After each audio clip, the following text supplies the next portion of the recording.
The story began when the anti-kidnapping squad kicked in the door of an apartment in Ikorodu and found two men still wearing another person's clothes.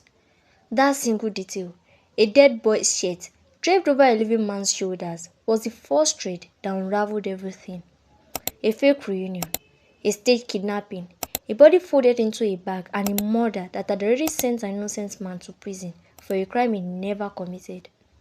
It began as these things often do, with nostalgia. 70-year-old Thompson had spent only a single term at Army Day School in Ikeja, Lagos, before his family moved on. It should have been a forgettable chapter, one term, one classroom, one set of faces that fade with time. But years later, a name resurfaced on social media, Elijah Hope Emmanuel, a boy from that same brief chapter who claimed he remembered Thompson very well.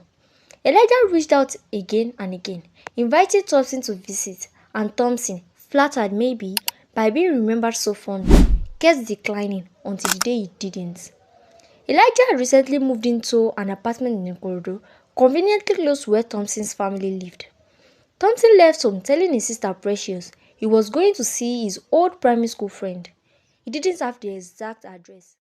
He didn't need one, he thought. A friend was waiting. He packed a large power bank, determined not to let his phone die while he was out reconnecting with his old friends. He had no way of knowing he was walking into a trap that had been designed around exactly that kind of trust.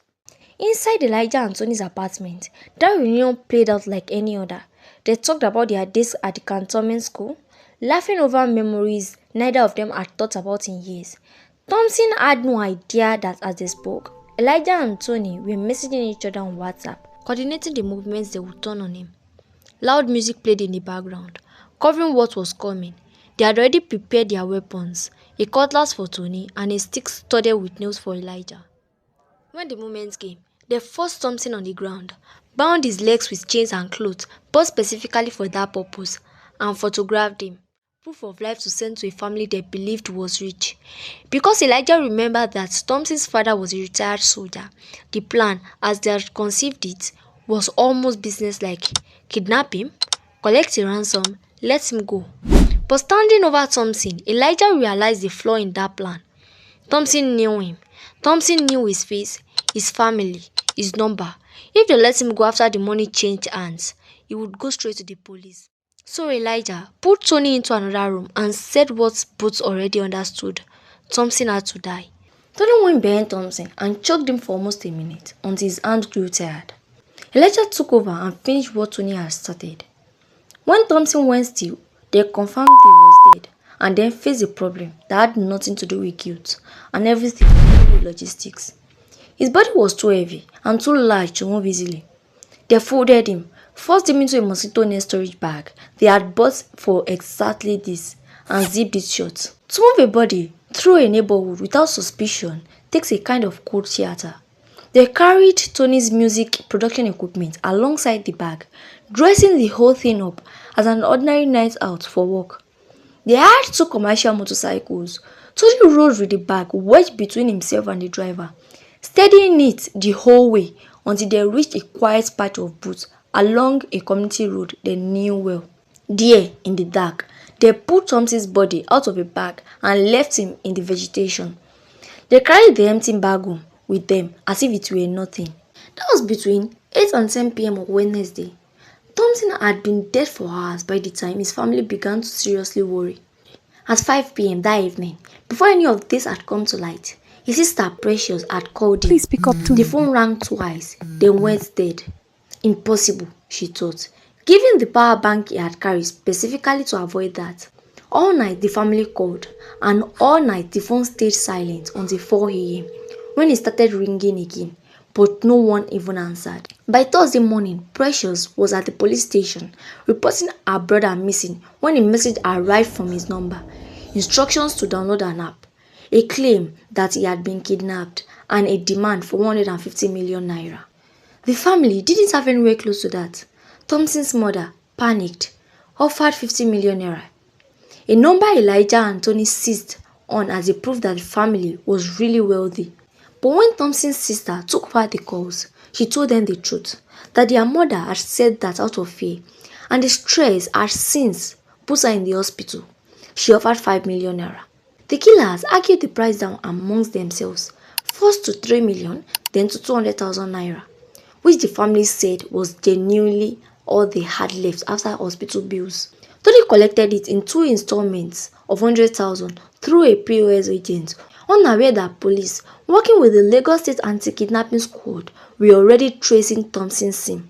By the time Tony got home with the money, he couldn't reach Elijah because Elijah had already been arrested. Standing outside his own house, still trying his phone, Tony noticed an unfamiliar car easing towards him. The officers asked him for direction, then took him. He was reportedly shot in the leg to stop him from running and brought back to the apartment he shared with Elijah, the same apartment where they were both later found, still wearing Thompson's clothes. What came out under interrogation was worse than anyone had feared.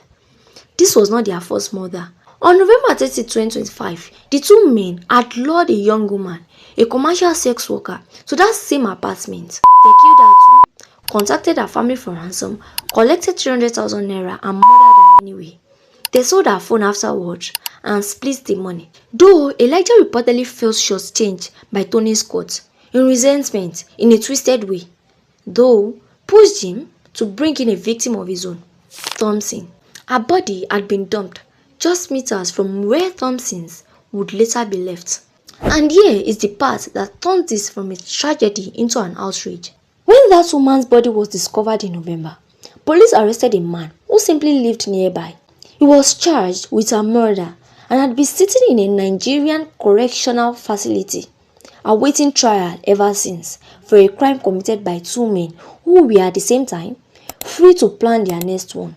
Once Elijah and Tony confessed, they led police to where they had left Thompson's body, and his family was there when it was finally recovered. Seeing them in Thompson's clothes was, for his relatives, a grief almost too heavy to survive. Thompson Adams and the unnamed woman killed in November are gone. Their killers are now in custody, facing murder charges with confessions on record and physical evidence to match.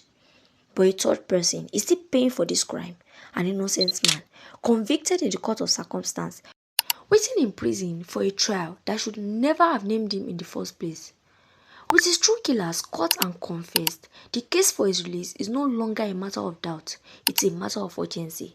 Thanks for listening and bye. See you on another episode. Do not forget to like, share and subscribe.